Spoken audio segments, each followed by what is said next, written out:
Okay, good morning बच्चों। तो आज हम क्या पढ़ रहे हैं? Causes of air pollution. इसमें मैंने ग्लोबल वार्मिंग के बारे में आपको बताया था। इसमें 3 चीज़ें थी। क्या थी? चाहे excess uses of fossil fuels. Fossil fuels का मतलब बच्चों ऐसे फ्यूल्स जो क्या होते हैं एक ही बार में क्या हो रहे हैं, वो खत्म हो जा रहे हैं, जैसे कि कोयला होगा, ठीक। और जितने भी फॉसिल फ्यूल्स का मतलब होता है जिसमें कार्बन होता है, जो एक बार उनकी राख बन जाती है, फिर उनको क्या कर सकते, एक बार उनकी राख अगर बन जाएगी, एसेस मिल जाते हैं उनके, वो जल जाते हैं और राख में चेंज होते हैं एस में, तो क्या होता है उनका फिर से रीयूजेबल नहीं होते हैं, ठीक ना। तो ऐसे फ्यूल्स को क्या बोलते हैं? Fossil fuels. तो क्या लिखोगे first point? Excess uses of fossil fuels. Okay बेटा, पहला क्या है, ये किस में आता है, इसका ये क्यों होता है? ये ग्लोबल वार्मिंग का कारण है। और ग्लोबल वार्मिंग किसका कारण है? Air pollution. यानी कि इसकी वजह से ग्लोबल वार्मिंग होती है और ग्लोबल वार्मिंग की वजह से एयर पोल्यूशन होता है। और एयर पोल्यूशन जो है बेटा क्या है? यानी कि imbalancing of air composition. Air के कंपोजिशन में क्या होता है? इम्बैलेंसिंग। ये होता है डिफॉरेस्टेशन। डिफॉरेस्टेशन का मतलब होता है बच्चों, डिफॉरेस्टेशन का मतलब कि फॉरेस्ट क्या हो रहे हैं? खत्म हो रहे हैं, ठीक। या डीप्लांटेशन बोल सकते हो। थर्मल पावर प्लांट्स, जो थर्मल पावर प्लांट्स हैं बच्चों, जिससे हमको क्या निकले? इलेक्ट्रिसिटी आती है, थर्मल पावर प्लांट। ये भी कारण है, इससे क्या होती है, बहुत सारी क्या होती है, हीट निकलता है, जो क्या होता है, ग्लोबल वार्मिंग को बढ़ाता है, ठीक ना। यानी टेम्परेचर ऑफ अर्थ बढ़ाता है, ठीक। और इंडस्ट्रियलाइजेशन, यानी बहुत सारी हार्मफुल गैसेस निकलती हैं, तो ये भी क्या है?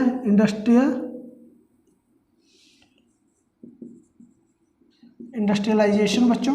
ओके बेटा, ये हो गया हमारा, ठीक। अब सेकेंड पॉइंट जो है क्या है? सेकेंड क्या कारण है बेटा? तो सेकेंड जो कारण है हमारा वो है other common air pollution are sulphur dioxide, carbon monoxide, nitrogen dioxide, ozone, chlorofluorocarbon. क्या बेटा? क्लोरोफ्लोरोकार्बन, ठीक। तो अदर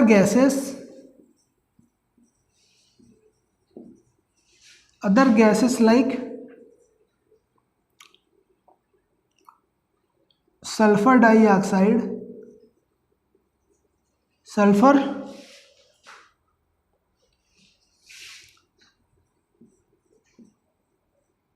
सल्फर डाइऑक्साइड ऑक्साइड, इसका क्या फॉर्मूला होता है? तो SO2। सल्फर डाइऑक्साइड मोनो, यानी कि कार्बन मोनोऑक्साइड, कार्बन मोनोऑक्साइड, इसका क्या मतलब हुआ? कार्बन मोनोऑक्साइड यानी कार्बन और ऑक्सीजन एक है, एक एक के रेशियो में होते हैं। फिर नाइट्रोजन डाइऑक्साइड,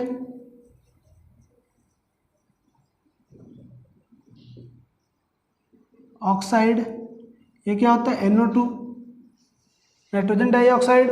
एंड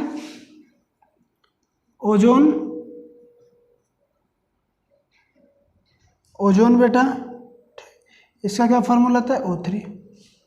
और ठीक, ये भी क्या है? ये भी क्या होती है? निकलती हैं बाहर। इनसे क्या होता है? ग्लोबल वार्मिंग और एयर पॉल्यूशन दोनों होता है, ठीक बेटा। चलो, और नेक्स्ट है क्या? सल्फर डाइऑक्साइड और नाइट्रोजन डाइऑक्साइड जो होता है बच्चों, ये क्या करते हैं? ये वाटर में क्या होते हैं? डिजॉल्व हो जाते हैं। क्या करते हैं? वाटर के पास जैसे कांटेक्ट में आते हैं, अगर वाटर में वो डिजॉल्व हो जाते हैं, और डिजॉल्व होकर क्या करती हैं? हाइड्रोजन में जो H2SO4 H2O प्लस SO2 से क्या बन जाता है? H2SO4 और H2O प्लस NO2 से बनता है बच्चों HNO3। ये क्या बनते हैं? सल्फ्यूरिक एसिड और नाइट्रिक एसिड बना लेते हैं। और क्या होते हैं, ये क्या होते हैं, दोनों एसिड हैं, तो क्या रेन, कौन सी रेन होती है, एसिड रेन। कौन सी रेन, एसिड रेन बनाते, एसिड रेन होती है बच्चों। तो नेक्स्ट पॉइंट क्या लिखोगे, sulphur dioxide and nitrogen dioxide, sulphur dioxide and nitrogen dioxide मैंने ऑलरेडी लिखा है, देखिए बस सिंबल लिख दिया मैंने इनका, जो मॉलिक्यूलर फार्मूला है। Sulphur dioxide and nitrogen dioxide are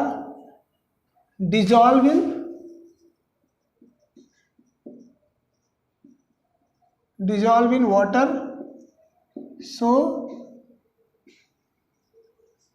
they causes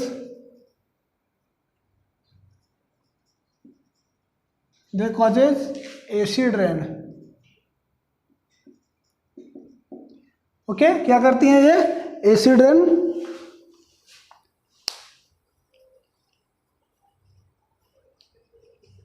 ठीक, और जो गैसेस होती हैं हार्मफुल गैसेस, वो कहाँ से निकलती हैं,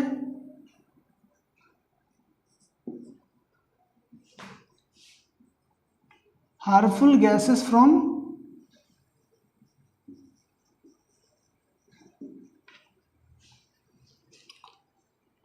ऑटोमोबाइल,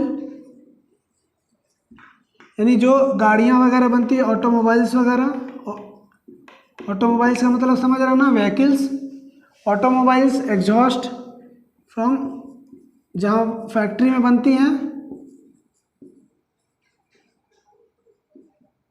एग्जॉस्ट फैक्ट्रीज।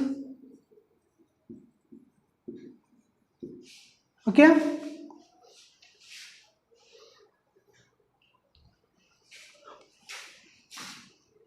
इंडस्ट्रीज,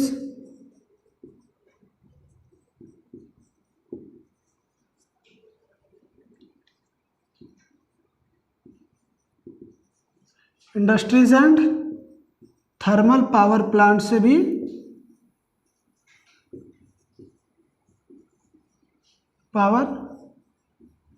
भी जो गैसेस निकलती हैं वो भी। ओके बेटा, तो ये क्या होती है, किस कारण, ये हमारे, ये जो गैसेस इनसे निकलती हैं, हार्मफुल गैसेस ऑटोमोबाइल एग्जॉस्ट से, फैक्ट्रीज से, इंडस्ट्रीज से, थर्मल पावर प्लांट से, वो क्या होती हैं, एयर में जाके वो मिल जाती है। उससे क्या होता है, बैलेंसिंग बिगड़ जाती है उसकी, और क्या होता है, एयर पॉल्यूशन हो जाता है। ठीक ना।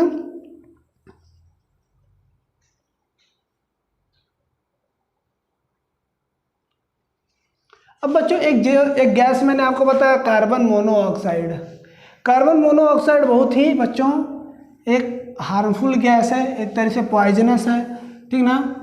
आप जैसे कभी कभी क्या होता है, अगर कोई चीज़ आप जला रहे हो, ठीक ना, लकड़ी ही जला रहे, वुड ही, तो क्या होता है कि अगर दरवाज़ा आप बंद कर दो, एकदम बंद कर दो चारों तरफ से, वुड जला दो, तो क्या होता है, कुछ देर बाद आपको ऐसा लगता है बेटा कि जैसे वो जलने के बाद उससे जो धुआं निकलता है, जो स्मॉग निकल रहा है, ठीक, उस स्मॉग क्या होता है आपके अंदर जाने लगता है, और आप क्या होता है, एक तरीके से आप सफोकेशन आपको होने लगती है, प्रॉब्लम होने लगती है, सांस लेने में प्रॉब्लम होने लगती है।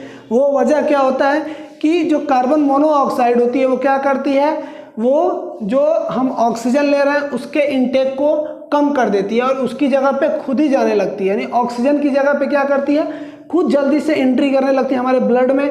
उससे क्या होता है, सफोकेशन होता है। और बहुत बार क्या होता है कि बहुत देर तक अगर बंद रहे, अगर आप नहीं निकल पाए, उसको खोले नहीं, यानी उसको कम नहीं किया उसकी परसेंटेज को, इनटेक को, तो क्या होगा, मौत भी हो जाती है। ठीक ना, क्या होती है, डेथ हो जाती है उसकी, सफोकेशन या दम घुटने से उसको बोल सकते हैं। ठीक है बेटा। तो क्या लिखोगे, कार्बन डाइऑक्साइड डिक्रीज कर देती है, क्या, carbon monoxide reduce oxygen intake.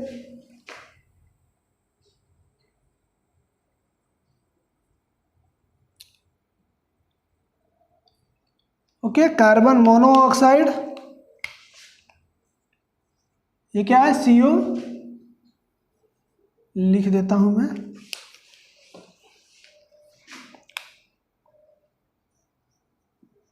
Carbon, ये बहुत ही आपको अच्छा चीज है, यानी कि एक तरीके से इंपॉर्टेंट ही मान लो, कार्बन मोनोऑक्साइड CO कैपिटल में है, दोनों अलग अलग होता है। कार्बन मोनोऑक्साइड, ये कार्बन है, ऑक्सीजन 1:1 की रेशियो में लगते हैं, या एटॉमिक रेशियो क्या है 1:1 है। Carbon monoxide reduces the oxygen intake in blood and causes in order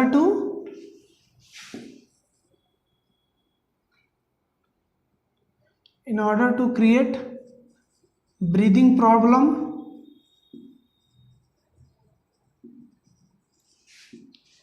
breathing problem and suffocation,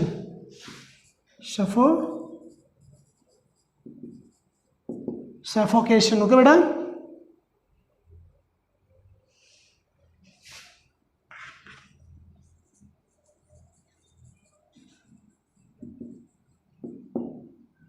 क्या प्रॉब्लम करती है? ब्रीदिंग प्रॉब्लम क्रिएट कर लेती है। ये क्रिएट है, क्या है? क्रिएट, यानी कि ब्रीदिंग प्रॉब्लम क्रिएट करती है और सफोकेशन होने लगता है आपको। नेक्स्ट पॉइंट क्या है? Ozone is also a green house gas which adds to global warming. Okay,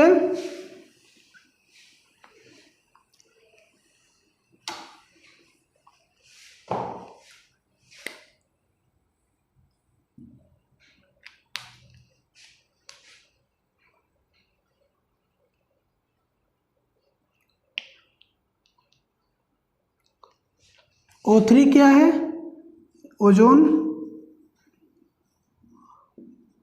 ozone gas is also A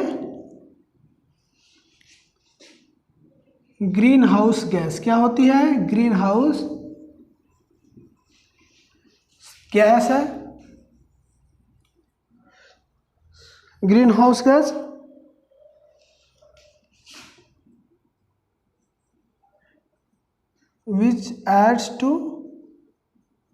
which adds a global warming।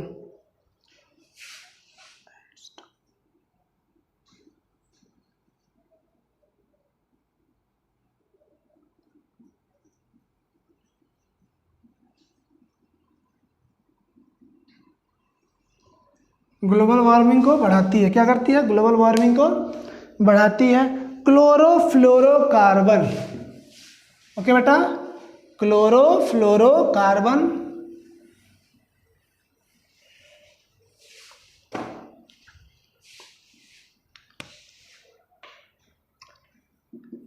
Chlorofluorocarbon, ये क्या है? एक मॉलिक्यूल होता है, इसका होता है Cl2F2, ये इसका फॉर्मूला होता है। क्लोरोफ्लोरोकार्बन क्या करता है? ये causes results in fluorocarbon results in ozone depletion, यानी कि डिप्लेट करता है। क्या करता है? ओजोन जो लेयर है सबसे ऊपर, जो क्या करती है? अल्ट्रावायलेट की रेज को नीचे आने से रोकती है, इसको क्या करता है? होल करता है उसमें, उसको ख़त्म कर रहा है। Chlorofluorocarbon results in ozone layer depletion.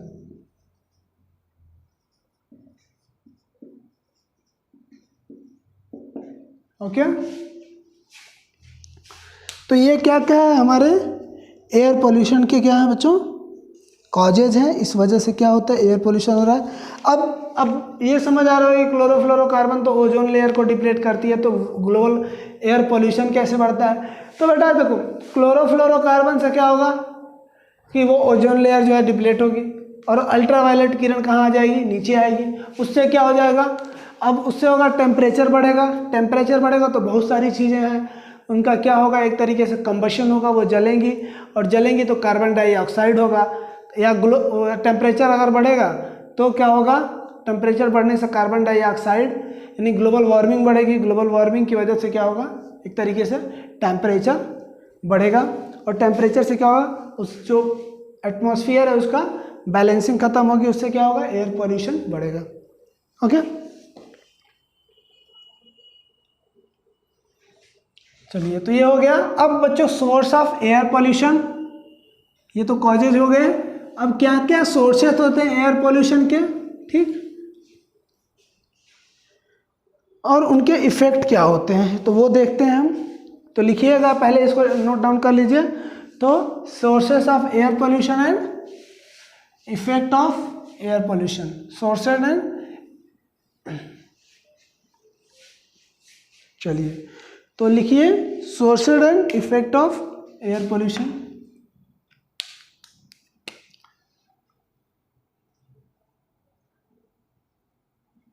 sources and effects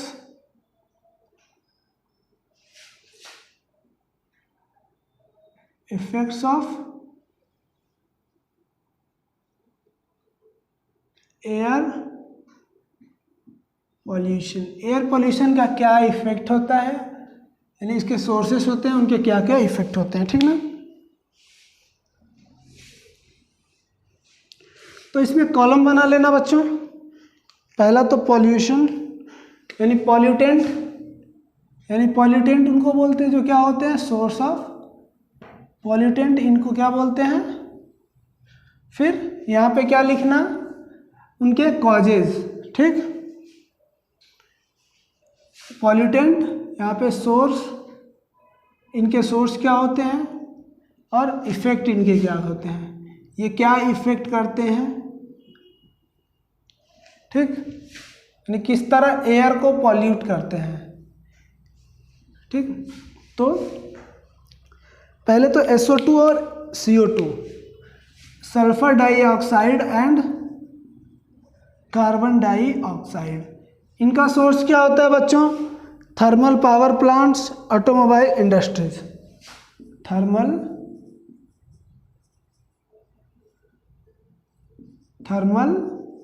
power plants,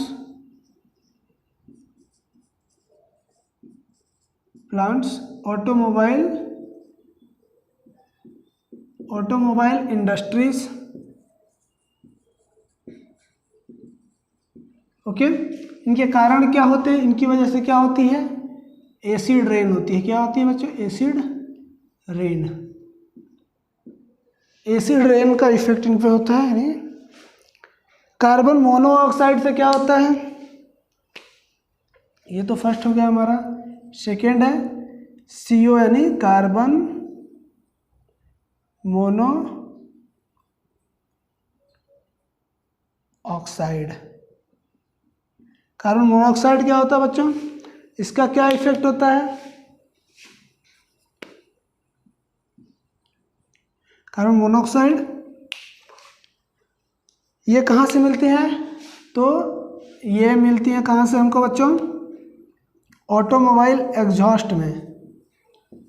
अब ये कैसे दोनों निकलती हैं, तो जहाँ पे बेटा क्या होता है, हाई टेम्परेचर पे जो होता है कार्बन मोनोऑक्साइड क्या होता है, हाई टेम्परेचर पे कार्बन मोनोऑक्साइड स्टेबल होता है, ओके। तो ऑटोमोबाइल एग्जॉस्ट लिख लेना इसके लिए, इसका ये सोर्स होता है, ये यहाँ से निकलती है। इसका कारण क्या होता है बच्चों, तो ये क्या करता है, reduction in oxygen intake causes suffocation.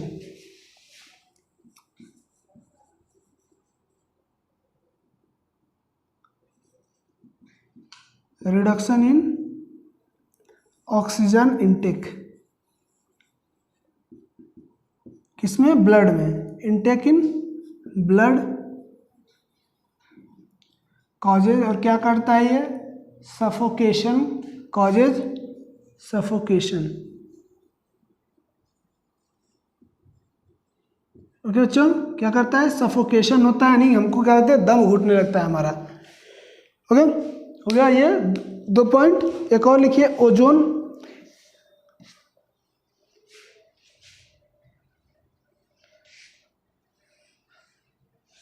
Next point लिखना, थर्ड, ओजोन। इसको O3 से इसका मॉलिक्यूलर फॉर्मूला होता है। ये कहाँ से मिलती है हमको? इंडस्ट्रीज। ये क्या करती हैं? ग्रीन हाउस गैस है, इनका इफेक्ट क्या होता है? Global warming. इनकी वजह से भी क्या होता है? इनकी कमी से ग्लोबल वार्मिंग होता है। क्या होता है? Global warming. तो क्या लिखोगे? Green house gas global warming. और ग्लोबल वार्मिंग पता ही है, यानी कि टेम्परेचर क्या होता है? बढ़ जाता है किसका? अर्थ के सरफेस का। उसी को क्या बोलते हैं? ग्लोबल वार्मिंग बोलते हैं। टेम्परेचर हमारी पृथ्वी का क्या हो रहा है बेटा? बढ़ता जा रहा है, और उसकी वजह क्या है? Global warming. Chlorofluorocarbon, refrigeration system, जो हम रेफ्रिजरेटर चलाते हैं ना फ्रिज घर में, फिर एसी चलाते हैं, उसी से हमको मिलता है क्या? क्लोरोफ्लोरो। उससे एग्जॉस्ट जो गैस होती है क्या होती है? क्लोरोफ्लोरोकार्बन। बहुत बार क्या होती है? प्रॉब्लम आती है हमको इससे। तो क्या लिखोगे? क्लोरोफ्लोरोकार्बन। ओके बेटा, इसका ये कहाँ से आती है? रेफ्रिजरेटर सिस्टम से। Refrigerator system.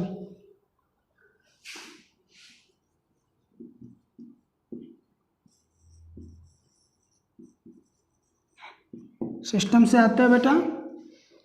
और इसका कारण ये क्या करती है? तो बेटा ये ओजोन डिप्लेशन, मैंने बताया था ना, क्लोरोफ्लोरोकार्बन क्या करती है? Ozone depletion. उससे क्या होता है? Ozone depletion. इसका ये इफेक्ट होता है कि ओजोन में होल होता जा रहा है। अभी तो जो लॉकडाउन चल रहा है उसमें क्या हुआ है कि ओजोन का बहुत सारा 70% जो होल हुआ था जिससे हमको प्रॉब्लम हो रही थी, वो क्या हो गया है? भर गया है। ओके, तो ये हो गया हमारा बच्चों क्या क्या। ओके,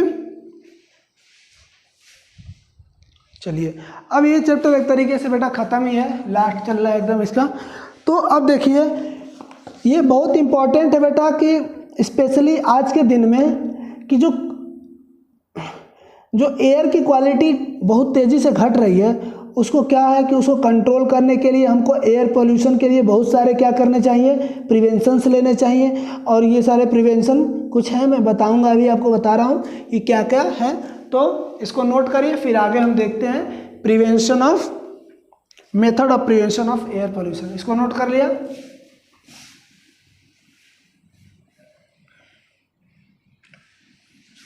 ओके, नोट कर लिया ना?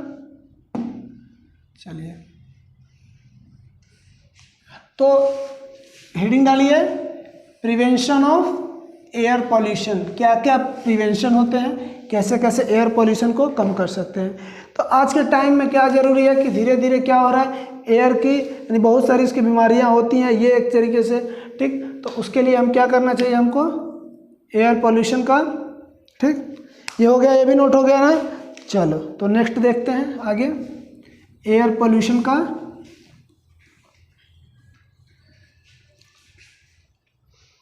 तो लिखिए method of prevention of air pollution.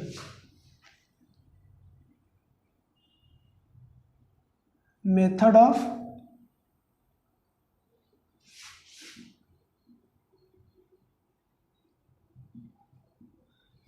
Prevention of air pollution.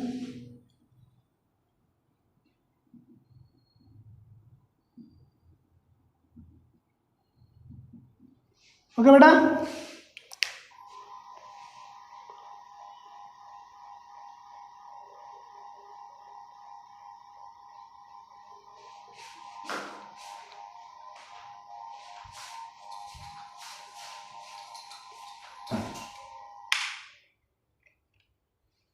Okay, method of prevention of air pollution.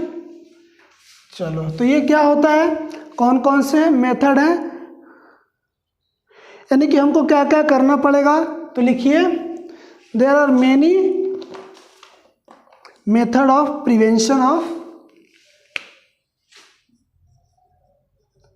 There are some method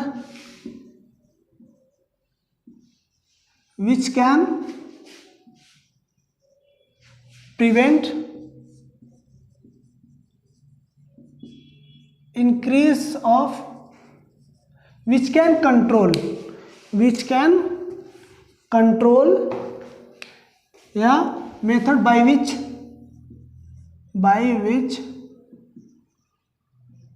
we can control the air pollution. क्या कर सकते हैं बच्चों, हम एयर पॉल्यूशन को रोक सकते हैं, कंट्रोल कर सकते हैं बेटा। ठीक, यानी उनमें कमी कंट्रोल होगा तो वो धीरे धीरे क्या होगा, कमी हो जाएगा। तो इसमें पहला आप डालोगे reduction of uses of fossil fuels by, first point लिख लोगे इसमें। फर्स्ट क्या है, by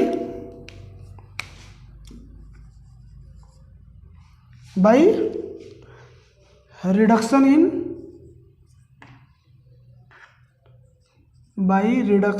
in uses of fossil fuels मैंने बताया आपको क्या होता है,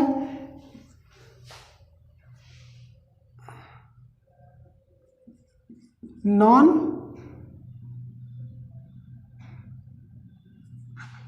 एक तरीके से बोल लो जो कोल वगैरह है, लकड़ी वगैरह है, ये क्या है, तरीके से फॉसिल फ्यूल्स हैं। And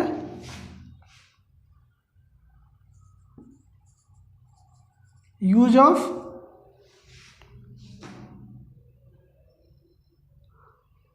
smoke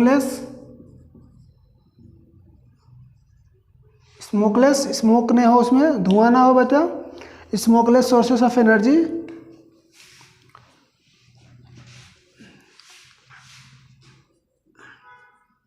by reduction of use of fossil fuels and increase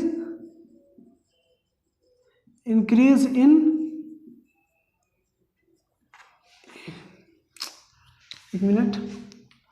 by reduction of uses reduction in uses of fossil fuels and more and more use of solar energy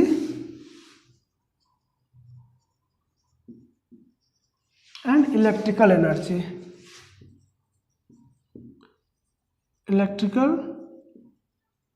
सबसे ज़्यादा हमको क्या use करना चाहिए, electrical और solar energy, यानी सूर्य से जो एनर्जी आती है।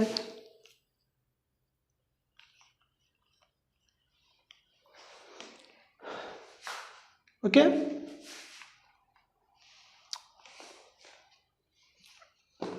अब यहां आइए,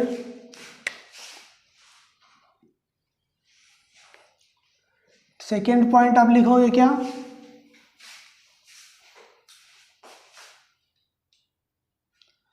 सेकेंड पॉइंट है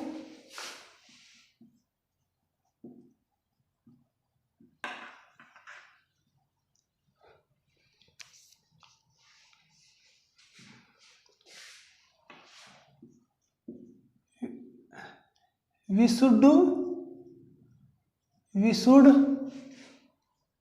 do plantation and forestation more and more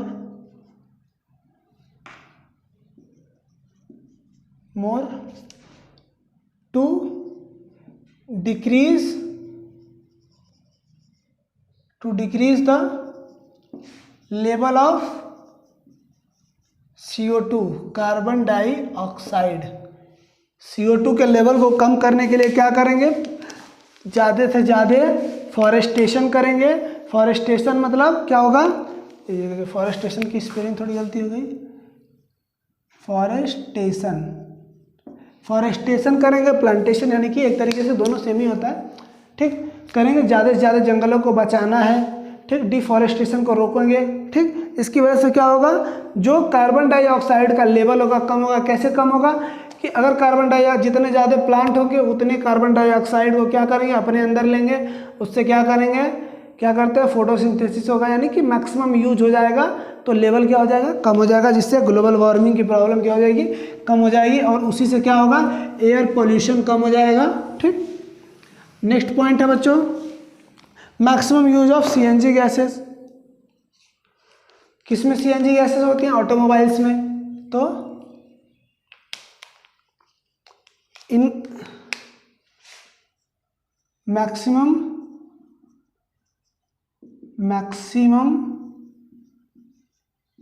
usage of CNG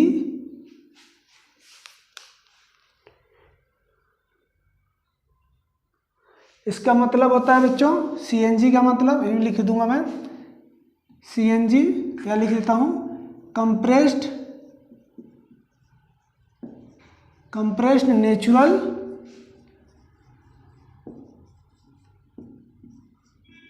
natural gas, इसका मतलब होता है सीएनजी। इसको ही जो गाड़ियों में हम यूज करते हैं सीएनजी, वो क्या होती है, यही होती है नेचुरल गैस जो होती है कंप्रेस्ड करके।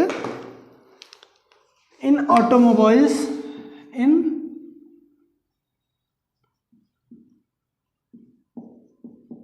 ऑटोमोबाइल्स ठीक ना,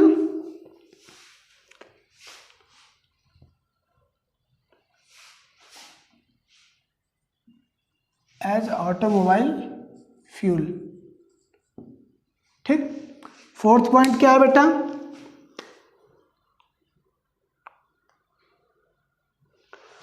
अब बच्चों देखो बहुत सारी, अगर आपने फैक्ट्री वगैरह देखी होगी तो उसमें क्या होती हैं, चिमनियाँ लगी होती हैं, उससे बहुत सारी फालतू की gases, sulphur dioxide, oxygen gas, carbon dioxide, carbon monoxide gas, और जितनी बहुत सारी और भी गैसेस निकलती हैं, वो क्या होती हैं, नेचर में जाती हैं, एटमॉस्फेयर में, और क्या कर रही हैं, पॉल्यूशन को कम करें। तो उनको रोकने के लिए क्या करेंगे, कुछ फिल्टर लगाएंगे, जिससे क्या करें कि वो फिल्टर क्या करें, उन गैसेस को क्या करें, एब्जॉर्ब कर लें, और एब्जॉर्ब करके उनको एक जगह ही रख लें किसी कंटेनर में, फिर उनसे जो भी अलग काम होते हैं वो किया जाए। ठीक, तो क्या लिख सकते हैं, uses of filters for chimney in industries and power plants to reduce the SO2 एंड Na2 emission,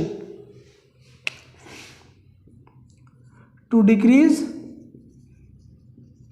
emission of SO2, NO2 and CO2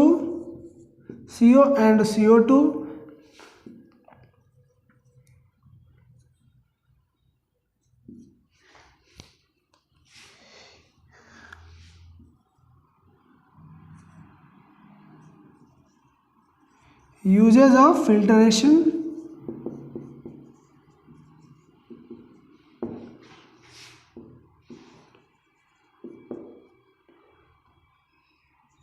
has to be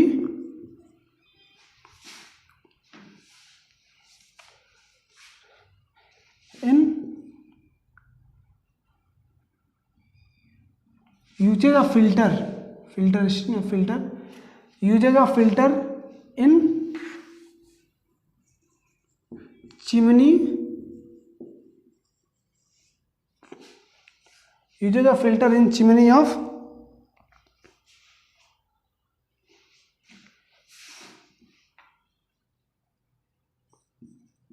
for chimney of industries।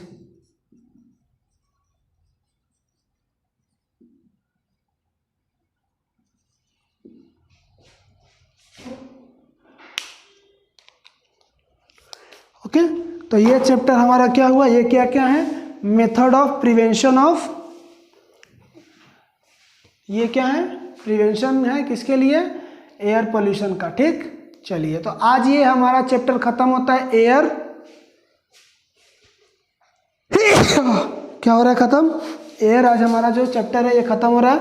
Next में हम नया चैप्टर देखेंगे कल, यानी कि next class में इस वीक में जितनी भी अभी क्लासेस हैं उसमें क्या करेंगे, इस चैप्टर से जुड़े हुए जितने भी क्वेश्चंस होंगे वो हम डिस्कस करेंगे। उसके बाद नेक्स्ट वीक में स्टार्ट करेंगे क्या, नेक्स्ट वीक में हम स्टार्ट करेंगे बेटा नया चैप्टर। ओके चलो, तो इसको नोट डाउन कर लिया है ना, चलो ठीक है फिर, चलो फिर मिलते हैं नेक्स्ट क्लास में। Okay good bye, thank you.